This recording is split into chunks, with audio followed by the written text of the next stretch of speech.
मित्रों, राधा कृष्ण की प्रसिद्ध कहानियों में एक कहानी है प्रतिक्रियाएं, जो व्यक्ति के जीवन में जो आदर्श की चाहना है उस पर आधारित है। व्यक्ति चाहता तो आदर्श है, मगर वह आदर्श जब कभी जहाँ कहीं भी उसे नहीं मिल पाता, वह उस आदर्श के चक्कर में कैसे दुखी हो जाता है। सुलेखा एक सामान्य कन्या है जो हर जगह आदर्श चाहती है, परिवार में, समाज में, और वह आदर्श अगर उसे मिलता नहीं है तो वह कैसे टूट जाती है, दुखी हो जाती है। जीवन में आदर्श चाहना बुरा नहीं है, मगर हर जगह आदर्श का मिलना संभव नहीं है। यह कहानी इस बात पर केंद्रित है। चलिए, झारखंड में हिंदी के प्रमुख कथाकार राधा कृष्ण की यह कहानी, जिसका शीर्षक प्रतिक्रियाएं हैं, मानवीय मनोभावों पर आधारित है, आपके बीच लेकर आया हूं। सुनिए। सुलेखा भला यह कैसे जान सकती कि जीवन में आदर्शवाद का पालन करने से भी जीवन भार हो उठता है। वह आदर्श माता पिता चाहती थी और इसलिए अपनी माता और पिता से उसका कभी निभ नहीं सकी। वह आदर्श शिक्षा चाहती थी, शायद इसलिए जब एमए का रिजल्ट आया तब सुलेखा का नाम सबसे नीचे था। उसने आदर्श अध्यापिका बनने का प्रयत्न किया, इसलिए ना प्रधान अध्यापिका से उसकी निभ पाई और न कार्यकारिणी समिति के सदस्यों से उसकी पट सकी। त्याग पत्र देकर सुलेखा को वहां से हट जाना पड़ा। फिर उसकी साध थी कि वह अपने जीवन में आदर्श प्रेम करे। प्रेम में भी आदर्श प्रेम की इच्छा रखती थी। वह चाहती थी कि आदर्श प्रेम करे, और अपने जानते उसने आदर्श प्रेम किया भी, परंतु उसका परिणाम उसे कठोर से भी कठोरतम मिला। विवश होकर उसे गर्भपात कराना पड़ा। शारीरिक और मानसिक आघात सहने में वह असमर्थ हो गई। उसे 2-3 बार खून के कै आए, खांसी हो गई और कभी कभी शाम को हल्का हल्का ज्वर आने लगा। डॉक्टरों ने एक्सरे का फोटो देखा तो बड़े गंभीर होकर बोले, यह टीबी है, कैविटी फॉर्म कर गई है, कौन जाने किधर टर्न ले, रेस्ट चाहिए, नॉरिशमेंट चाहिए। फिर सेनिटोरियम में 6-7 महीने रहने के बाद जब उसे अपने स्वास्थ्य में कोई सुधार नजर नहीं आया, तब एक दिन वह चुपके से निकल गई अस्पताल के उस भाग से। उस समय शाम का झुकपुटा हो आया था और रात का अंधेरा बढ़ता जा रहा था। आकाश में तारे छिटक आए थे और सेनिटोरियम की बत्तियां जल चुकी थी। सुलेखा ने शॉल से अपना मुंह छुपा लिया और सेनिटोरियम से दुबकती हुई निकली। पहले तो छिपकर चली और आगे चलकर बेधड़क चलती हुई स्टेशन पर पहुंच गई। उसका कलेजा उसे थरथराता हुआ मालूम हुआ। जाड़ों के दिन होने पर भी उसके शरीर से पसीना छूट रहा था। वह चाहती थी कि रेलगाड़ी से कटकर किस्सा खत्म कर दे, इस निर्मोही प्राण से किसी तरह तो पिंड छूटे। परंतु स्टेशन पर पहुंचने के बाद उसे शांति के साथ कुछ विचार करने का अवसर मिला। उसने अपने जी में कहा कि मरने की ऐसी जल्दी होने पर भी वह मृत्यु का इंतजार कर सकती है, इसमें कोई हर्ज नहीं है। उसकी मृत्यु आने से ज़्यादा विलंब भी तो नहीं मालूम होता। 2-3 महीनों के बाद वह मृत्यु आप से आप आ जाएगी। फिर इस तरह आत्महत्या करके अपनी मिट्टी पलीत करने से क्या जरूरत। उसने चुपचाप अपने लिए एक 2nd क्लास का टिकट ले लिया और ट्रेन का इंतजार करने लगी। उसने हावड़ा का टिकट लिया था और सोच रही थी कि कलकत्ता जाकर वह कहीं खो जाएगी। मनुष्यों के उस विशाल समुद्र में वह किसी एक बूंद के समान विलीन हो जाएगी। वहां के तुमुल कोलाहल में वह मृत्यु का इंतजार भी कर सकेगी, क्योंकि उसके पास अभाव और दैन्य नहीं।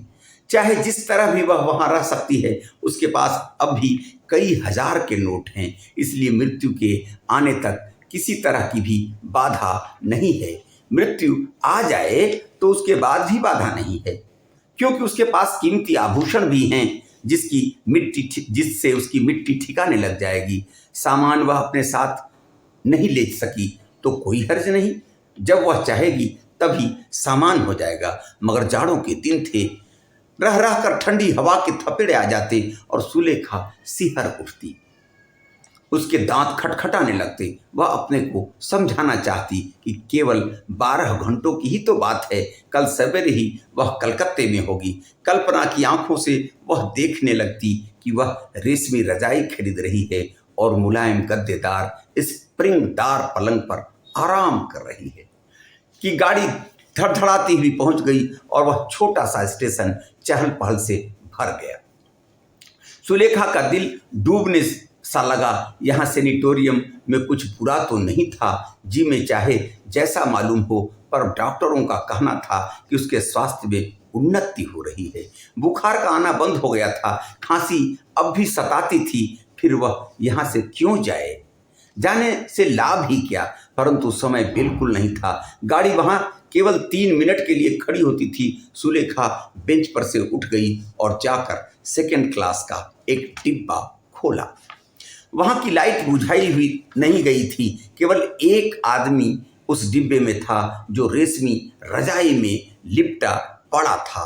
रात इतनी गई नहीं थी कि सुलेखा उसे नींद में समझ ले। सुलेखा ने उस आदमी को लक्ष्य करके पूछा, यह सामने वाला बर्थ खाली मालूम होता है? उस व्यक्ति ने अपनी आंखें खोली और फड़फड़ा कर उठ बैठा। बोला, हाँ हाँ हाँ, मेरे बर्थ के सिवा सारा डिब्बा खाली है, आप आराम कीजिए। कहाँ जा रही हैं? सुलेखा ने संक्षेप में कहा, हावड़ा। उस व्यक्ति ने कहा, वहां तो सवेरे गाड़ी पहुंचती है, चलिए साथ रहेगा। अकेले बड़ा बुरा मालूम हो रहा था, अच्छा किया जो आप यहाँ आ गई। उसे एकमात्र यात्री को सुलेखा के आने से सुकून महसूस हुआ। उसने सुलेखा का स्वागत किया। इतना कह देने के बाद वह युवक एकाएक संकुचित हो गया। उसे लगा कि ऐसा उसका कहना ठीक नहीं हुआ, इसका दूसरा मतलब भी लगाया जा सकता है, न जाने यह क्या समझेगी। सुलेखा ने भी उसकी बात का कोई उत्तर नहीं दिया। वह बैठी हुई सामने की ओर चुपचाप देखती रही। उसके सामने जो युवक था वह गौर और सुदर्शन था। उसके चेहरे मोहरे में न जाने क्या खास बात थी कि वह कुछ कहता हुआ सा मालूम होता था, मगर वह क्या कह रहा था यह न जान पाने की पर भी लगता था कि कोई अच्छी बात कह रहा है। वह किसी आत्मीय सा मालूम होता था जिसकी दोनों उज्जवल आंखों में अपनापन का भाव था। वह दूसरी ओर देखने लगा, फिर अपने बिस्तर पर पड़ा चमकदार सिगरेट केस उठा लिया, एक सिगरेट निकाली और सुलगाकर पीने लगा। सुलेखा ने के जी में आया कि वह उसे मना कर दे, कह दे कि सिगरेट की गंध उसे रुचती नहीं है, उसके स्वास्थ्य के लिए यह हानिकारक भी है, मगर कहना चाहकर भी वह कह न सकी। उसकी आंखों में एक भाव आया और चला गया। वह दूसरी ओर देखने लगी। कमरे की सारी खिड़कियां बंद थी, लेकिन फिर भी जाड़ा तो लग ही रहा था। इसी समय एक हल्का सा धक्का पड़ा और गाड़ी चलने लगी। सुलेखा ने अपना हैंडबैग गोद में रख लिया और दोनों हथेली पर गाल रखकर कुछ सोच रही थी।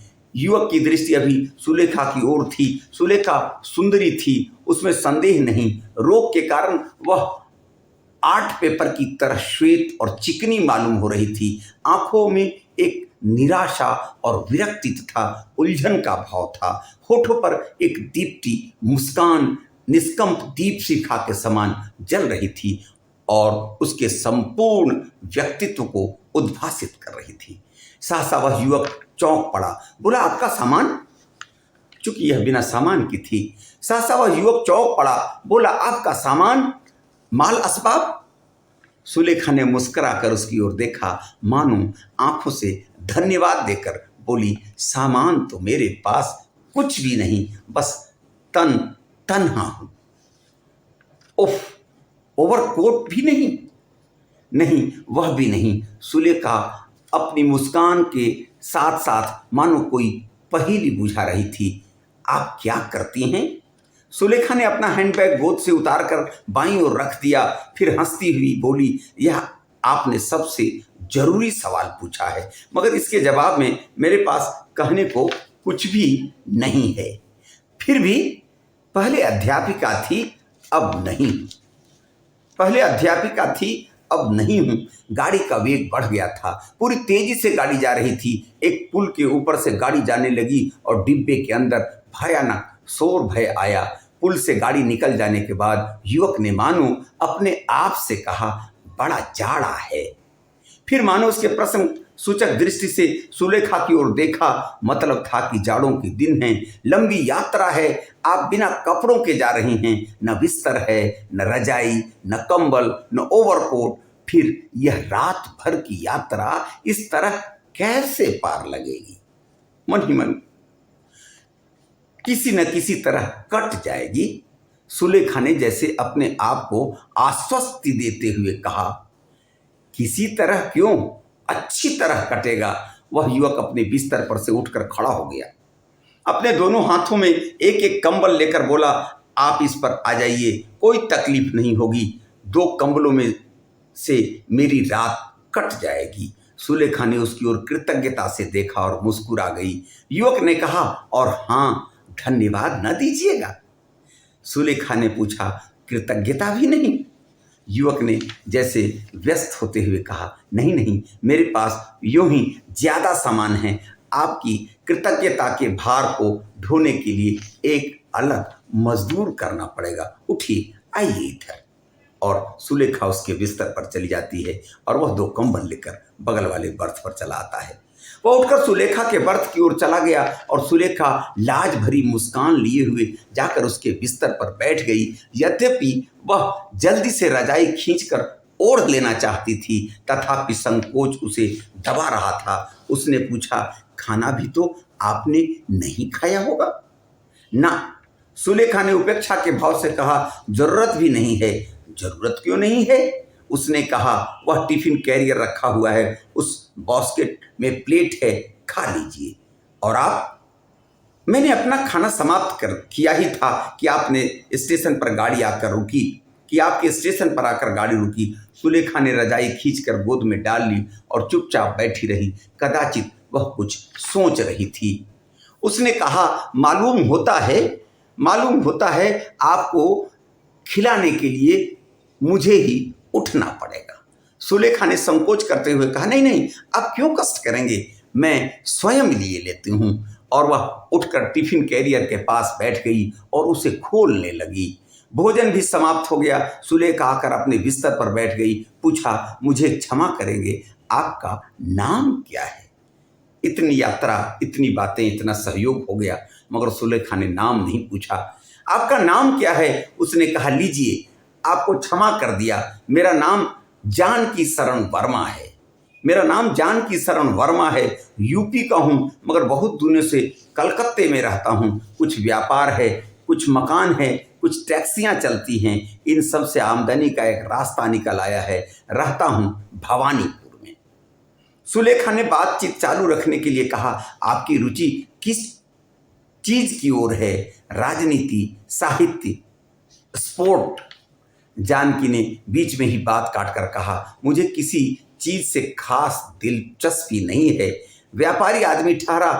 अगर कहूं कि किराएदार संघ की राजनीति से और मोबिल, ऑयल और पेट्रोल आदि में मेरी दिलचस्पी है तो आप हंसने लगेंगी, मगर दूसरे व्यापारियों की तरह मैं ढोंग नहीं करूंगा कि मुझे साहित्य और कला से रुचि है। अगर सच कहूं तो यही कहूंगा कि अगर मौका मिल जाए तो भर पेट नींद लेने से मेरी खास दिलचस्पी है। सुलेखा इस शिष्ट व्यक्ति की बात पर मुस्कुरा गई, फिर चुपचाप लाइट बुझाकर सो गई। गाड़ी सन्नाटे में शोर करती हुई आगे बढ़ रही थी। सुलेखा का बिस्तर गाड़ी के निश्चित ताल पर धीरे धीरे हिल रहा था, मानो कोई धीरे धीरे थपकियां लगाकर उसे सुला रहा हो। फिर उसे नींद नहीं आ रही थी। वह सोच रही थी कि बहुत गहराई में जाकर अगर आदर्श को देखना है तो साधारण बात व्यवहार में भी आदर्श की झलक मिल सकती है। उसको लगा कि इस व्यक्ति में आदर्श है। उसकी बंद आंखों के सामने जानकी शरण का चेहरा तिरने लगा।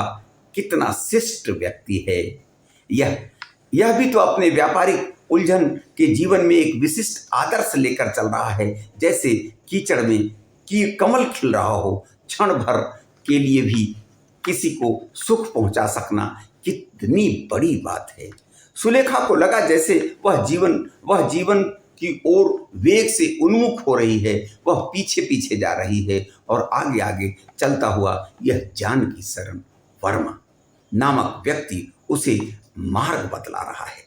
उसको जीवन में एक आदर्श नजर आया आज उसको। वह आश्चर्य से देख रही थी कि वह रास्ता सीधा नहीं टेढ़ा है। उसे अचंभा हुआ क्योंकि उसने कभी नहीं सोचा था कि जीवन का मार्ग टेढ़ा है। उसने सदा से ऐसी धारणा बना रखी थी कि जिस प्रकार रेलगाड़ी सीधे रास्ते से दौड़ती हुई एक स्टेशन से दूसरे स्टेशन पर पहुंच जाती है, उसी प्रकार जीवन में भी जन्म से लेकर मृत्यु की ओर जाया करता है। परंतु यह आलोकपूर्ण मार्ग टेढ़ा है, यह उसे आज मालूम हुआ। वह उस अंधेरे में आप ही आप मुस्कुराने लगी। धीरे धीरे उसे नींद आने लगी, परंतु उसे अच्छा नहीं लग रहा था। वह अनुभव कर रही थी कि उतनी देर तक ठंड में रहकर उसने अच्छा काम नहीं किया है, फिर भी उसे नींद आ गई। गाड़ी उसी वेग से अंधकार में दौड़ रही थी। न जाने वह कितनी देर तक सोती रही, परंतु एकाएक उसकी नींद उचट गई। उसे ऐसा लगा कि उसका दम फूल रहा है और बड़े जोर से खांसी आ रही है। उसने जानकी की नींद टूटने के भय से यथाशक्ति खांसी को दबाया, लेकिन दबा नहीं सकी और खांसने लगी। खांसने के बाद उसे कुछ आराम मिला। सुराही से एक गिलास पानी लेकर पी गई, उससे और भी आराम मिला। तब वह बत्ती बुझाकर फिर लेट गई। लेटना था कि खांसी फिर दूने जोरों से उमड़ी। खांसती खांसती वह उठकर बैठ गई।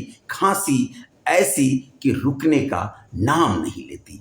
वह खांस रही थी और खांस रही थी। मिनट पर मिनट बीतते जा रहे थे। जरा सा विराम मिलता है और वह फिर खांसने लगती है।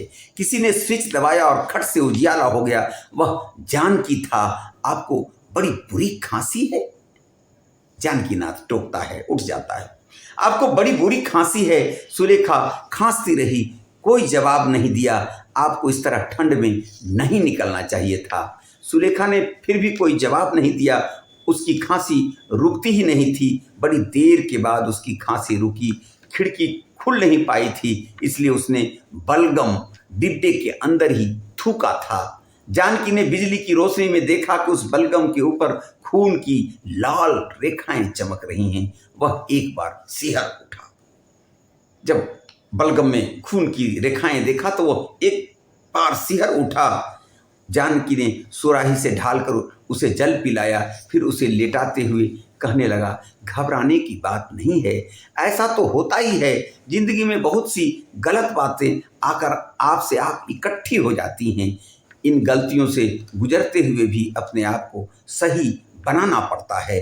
करुणा से भी आदमी को आनंद लेना पड़ता है। आदमी को थकना नहीं चाहिए, हारना नहीं चाहिए। रोग तो प्रकृति की चेतावनी है, वह मौत नहीं है। आप तो बदहवास हो गई, घबराइए नहीं। कलकत्ते में डॉक्टर सन्याल इस मर्ज के विशेषज्ञ हैं, उनसे जरूर मिलिएगा। हाँ, रोग है तो उससे लड़ने में ही मजा है। वह रोग जो हमें हराता है, अगर हम स्वयं उसे हरा दें तो कितनी बड़ी बात होगी। एक प्रेरणा देता है।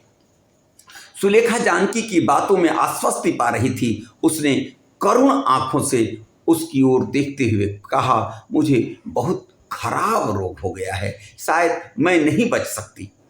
जानकी ने जोर देते हुए कहा, आप डॉक्टर सन्याल से मिलिए तो सही। उसने इस मर्ज के असाध्य से असाध्य रोगियों को आराम किया है। सुलेखा ने कहा, आप यह आराम होने वाला रोग है ही नहीं। सुलेखा ने कहा, यह आराम होने वाला रोग है ही नहीं। आप कहती क्या हैं? इसके बाद जानकी एक ऐसे व्यक्ति का वृतांत कहने लगा जो बहुत गरीब आदमी था और जिसे टीबी हो गई थी, लेकिन किसी कविराज की एक साधारण सी दवा से वह अच्छा हो गया और आजकल रिक्शा खींचता है। फिर उसने दूसरे आदमी का उदाहरण दिया जो कहीं डिप्टी मजिस्ट्रेट था, मगर डॉक्टर सन्याल की दवा से वह 3 महीने में ही अच्छा होकर चला गया। फिर उसने एक मध्यवित्तीय परिवार की स्त्री के बारे में बतलाया कि वह अदरक का भस्म खाकर अच्छी हो गई और अभी तक हट्टी कट्टी मौजूद है। रोग का इलाज होना चाहिए, रोग तो दूर होगा ही, चाहे वह कैसा भी रोग क्यों न हो। मन में साहस और उत्साह रखना चाहिए। कहा भी है, मन के हारे हार, मन के जीते जीत। फिर उसने आसाम के आदिम निवासियों की बात चलाई और बतलाया कि किसी आदिवासी को टीबी होती है तो वह बत्तख का खून पीकर आराम हो जाता है। छोटानागपुर के आदिवासी भी इस रोग में सूअर का टटका खून पिलाते हैं। उसके बाद वह उस आदमी की बात कहने लगा जो सड़कों पर घूम घूम पर कर फेरी देता हुआ बनियान आदि बेचता था। उसी टीबी हो गई थी और वह अपना सारा काम करते हुए केवल संकल्प शक्ति के द्वारा अच्छा हो गया था। इसके बाद उसने एक करोड़पति व्यापारी की बात कहना शुरू किया जिसका इतिहास लंबा था। सुलेखा सुनती रही, आश्वस्त होती रही, उत्साह पाती रही, हिम्मत बांधती रही। फिर उसे नींद आ गई। जब उसकी नींद टूटी तब उसने देखा सवेरा हो रहा है। चारों ओर नारियल के पेड़ और बंगाल की हरी भरी भूमि पर गाड़ी दौड़ती हुई चली जा रही है। रेलवे लाइन के किनारे किनारे जल से भरे हुए गड्ढे हैं जिनके जल पर हरी काई पड़ गई है। वहाँ पुराइन के पत्ते और कमलनी के फूल जल से ऊपर उठ उठकर मुस्कुरा रहे हैं। बंगाल की नारियां घड़े में जल लेकर स्नान करके भींगा वस्त्र पहने हुए अपनी झोपड़ी की ओर जा रही हैं, जो उस आम और नारियल के पेड़ के बीच हुगला घास के सूखे पत्तों से छाई हुई है। उन स्त्रियों को ठंड नहीं लगती, वे बीमार नहीं पड़ती। सुलेखा ने अपने मन में कहा, वह स्वयं जिएगी, जरूर जिएगी। इस पर व्यक्ति के जीवन का मार्ग, इस व्यक्ति ने जीवन का मार्ग बतला दिया है। उसको लगा कि आज जीवन का एक मार्ग मिला है, वह जिएगी, जरूर जिएगी। उस पर चलना और ना चलना मेरी अपनी बात है, न चलने का उत्तरदायित्व तो मुझ पर है। नहीं, मैं जीवन और आरोग्य के मार्ग पर अवश्य चलूंगी, चलना ही होगा। अब उसने एक संकल्प लिया है। उसने गर्व से जानकी शरण की ओर देखा, लेकिन वह अभी तक सो रहा था। उसकी स्नेहासिक्त वाणी अब भी सुलेखा के कानों में अमृत के समान गूंज रही थी। उसने अनुभव किया कि मनुष्य की वाणी में कुछ नहीं है, जो कुछ है वह उसकी सहानुभूति और आर्द्रता में है। भाव ही सब कुछ है, बाकी सब व्यर्थ है। वह जानकी शरण कितना भला आदमी है। यह आदर्शवादी नहीं लगता, महान भी नहीं मालूम होता, फिर भी यह जो कुछ है बहुत है। आज उसको एक आदर्शवादी व्यक्ति नहीं मिलने पर भी आदर्श कहीं न कहीं नजर आ रहा है। जो कुछ है बहुत है। जीवन में ऐसे आदमी मिलते ही रहते हैं, लेकिन मनुष्य उससे कुछ सीखना नहीं चाहता, इसलिए सीख नहीं पाता। यदि मनुष्य चाहे तो सबसे कुछ न कुछ अच्छा जरूर सीखता है। यानी चाहिए सुलेखा अब यही करेगी। सहसा जानकी शरण सोकर उठ गया, बैठकर एक बार अंगड़ाई ली और उठकर चुपचाप बाथरूम में चला गया। सुलेखा की ओर लक्ष्य भी नहीं किया। भीतर से वह तौलिया में मुंह पोंछता हुआ बाहर आया, फिर सुलेखा को लक्ष्य कर कहने लगा, रात को आप बहुत घबरा गई थी, लेकिन आदमी को घबराना नहीं चाहिए। हिम्मत, अध्यवसाय और सतत साधना का नाम ही जिंदगी है। दुनिया में रहना है, यहाँ घबराना नहीं है, भयभीत होना नहीं है और निराश होना भी नहीं है। अंधेरे में भी उजाला होता है। फिर जानकीनाथ ने संदेश दिया, सुबह सुबह अब विदा होने वाले हैं दोनों। सहसा उसकी दृष्टि सुलेखा के बलगम की ओर जाकर स्थिर हो गई। सुबह जब वो उससे बातें कर रहा है तब फिर उसकी आंखें जाकर उस बलगम पर लग जाती है जो रात सुलेखा ने अपने पिक के साथ बाहर निकाला है। सहसा उसकी दृष्टि सुलेखा के बलगम की ओर जाकर स्थिर हो गई। वह बोलते बोलते एकाएक चुप हो गया। उस बलगम पर अब भी रक्त की रेखाएं चमक रही थी। बड़ी देर के बाद जानकी ने कहा, आपको हिम्मत करना चाहिए। बड़ी देर के बाद जानकीनाथ ने कहा कि आपको हिम्मत करना चाहिए। सुलेखा ने कृतज्ञता की ध्वनि में कहा, आपने मुझे जीवन के प्रति नई दृष्टि दी है। आपने जितना उत्साह मुझे दिया है वह बहुत है, उस उत्साह को मैं खोना नहीं चाहूँगी। सुलेखा की आंखें चमक गई। थोड़ी देर के बाद हावड़ा स्टेशन आ गया। गाड़ी खड़ी हुई। जानकी शरण ने मजदूरों पर अपना असबाब लदवाया और डिब्बे से उतर गया।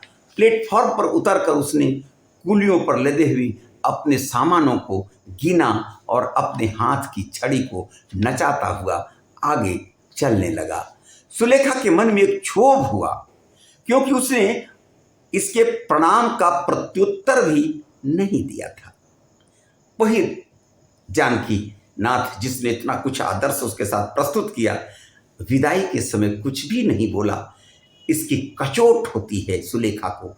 सुलेखा के मन में एक क्षोभ हुआ, क्योंकि उसने इसके प्रणाम का प्रत्युत्तर भी नहीं दिया। जाते समय शिष्टाचार की दो बातें भी नहीं कहा गया। अगर सुलेखा को कभी अपने यहाँ बुलाया होता तो वह कृतार्थ हो जाती, परंतु इसके लिए क्या करना है। सुलेखा ने अपने मन में कहा, जितना उनसे पा सकी हूँ वह बहुत है।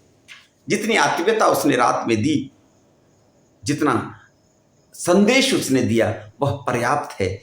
उसने कुछ भी बातें नहीं की, फिर भी सुलेखा को संतोष है कि वह आदर्शवादी व्यक्ति जो कुछ भी देकर गया वह काफ़ी है। सुलेखा उत्साहित होकर उठ खड़ी हुई और डिब्बे से बाहर निकल गई। प्लेटफॉर्म पर वह दृढ़ पैर रखती हुई आगे की ओर जा रही थी। उसके नेत्र उज्ज्वल थे। वहाँ किसी निश्चय का तेज दिख रहा था।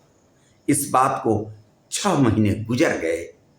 कहानी अंत पर चलती है। इस बात को 6 महीने गुजर गए। उस दिन वह डॉक्टर सन्याल के कमरे में बैठी हुई थी। डॉक्टर सन्याल सुलेखा के एक्सरे चित्र को देखते हुए आश्चर्य प्रकट कर रहे थे। वे कह रहे थे, अब किसी तरह का दाग नहीं है, सारे पैच आप से आप ठीक हो गए। अब आपको रोग मुक्त कहा जा सकता है, बिल्कुल रोग मुक्त। आपने तो कमाल कर दिया मिस। सुलेखा उसके कमरे से बाहर निकली। डॉक्टर सन्याल भी उसके पीछे था और कमरे से बाहर निकलते ही सुलेखा स्तब्ध हो गई। उसके सामने जानकी वर्मा बैठा हुआ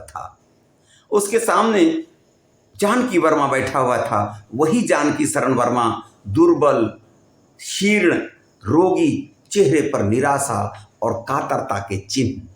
सुलेखा पर तो मानो वज्रपात सा हो गया। वह ठिठक गई। डॉक्टर सन्याल ने जानकी को देखकर आश्चर्य प्रकट करते हुए कहा, कहिए मिस्टर वर्मा, आप यहाँ कैसे? कहिए मिस्टर वर्मा, आप यहाँ कैसे? वर्मा ने अपने होठों पर छीन मुस्कान की एक रेखा खींचते हुए कहा, इधर खून के गए हुए हैं, एक्सरे का फोटो लेकर आया हूँ आपके पास। यह कैसे? सन्याल ने फिर आश्चर्य से पूछा। वर्मा ने सुलेखा की ओर बतलाकर कहा, यह भी एक संयोग था इनके साथ। सुलेखा की ओर उंगली दिखाकर कहता है, यह भी एक संयोग था इनके साथ। रेलगाड़ी के एक बंद डिब्बे में मुझे 12 घंटों तक रहना पड़ा।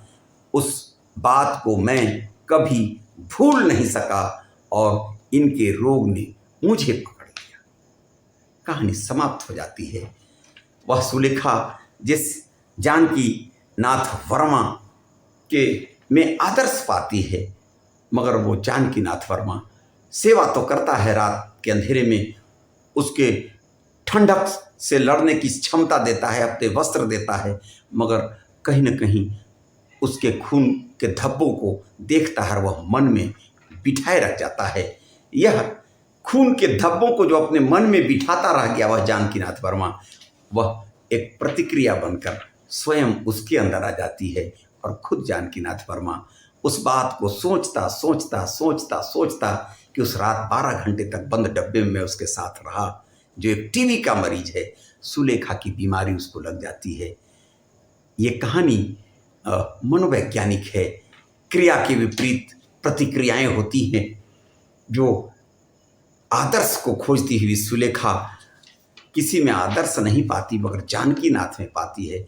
जानकी नाथ में आदर्श हैं भी, मगर सुबह विदाई के समय वह जाते समय लगता है कहीं न कहीं से रात तो हिम्मत जुटा सका था, मगर सुबह कहीं न कहीं वह भी टूट जाता है, भयभीत हो जाता है और वह भय उसके अंदर भी टीबी का रोग बनकर लग जाता है। सुलेखा तो डॉक्टर सन्याल के शरण में आकर ठीक हो जाती है, मगर जानकी नाथ वर्मा अपने मन में जो प्रतिक्रियाओं को रखता रह गया कि मैं टीबी के मरीज के साथ रात भर रहा, यह प्रतिक्रिया कहीं न कहीं उसके जीवन को भी टीबी ग्रस्त कर देती है और सुलेखा ठीक हो जाती है और कुछ समय उसके साथ रहने वाला, उसकी सेवा करने वाला जानकी नाथ वर्मा अपने मन की प्रतिक्रियाओं का शिकार हो जाता है, खुद टीबी का मरीज हो जाता है।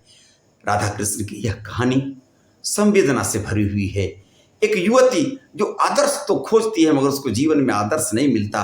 उस रेल के डब्बे में जानकी नाथ में उसको आदर्श का दर्शन होता है, मगर वह आदर्श भी कहीं न कहीं से खुद प्रतिक्रियाओं का शिकार हो जाता है। कहानी अच्छी लगी होगी तो अपने दोस्तों को शेयर करेंगे, सब्सक्राइब करेंगे और अपना मंतव्य कमेंट बॉक्स में ज़रूर देंगे, क्योंकि आपका दिया गया मंतव्य ही हमारा संबल है। राधा कृष्ण की यह कहानी देश स्तर पर जानी पहचानी कहानी है, हिंदी पाठकों को एक प्रिय कहानी रही है। मैं राधा कृष्ण की यह कहानी आपको सुनाकर प्रतिक्रियाएं, उनकी इस मनोवैज्ञानिक कहानी को सुनाकर मैं आपको बताना चाहता हूँ कि आज भी हम आदर्श की तलाश तो करते हैं, मगर आदर्श पर टिकते नहीं। हम प्रतिक्रियाओं से कहीं न कहीं आंदोलित होते रहते हैं, पीड़ित होते रहते हैं। परिस्थितियाँ हमें उन प्रतिक्रियाओं के अनुकूल बना देती हैं और हम कब अच्छे से बुरे हो जाते हैं, स्वस्थ से अस्वस्थ हो जाते हैं। यह मन इन प्रतिक्रियाओं का शिकार हो जाता है। ये कहानी हमको लगता है आज भी समाज को सुननी चाहिए, पढ़नी चाहिए। अगर ये कहानी अच्छी लगी तो अपने मित्रों तक इसको पहुंचाएंगे और अपना मंतव्य कमेंट बॉक्स में अवश्य देंगे, ताकि फिर एक नई कहानी के साथ में आपके बीच आ सकूं। बहुत बहुत धन्यवाद, आभार।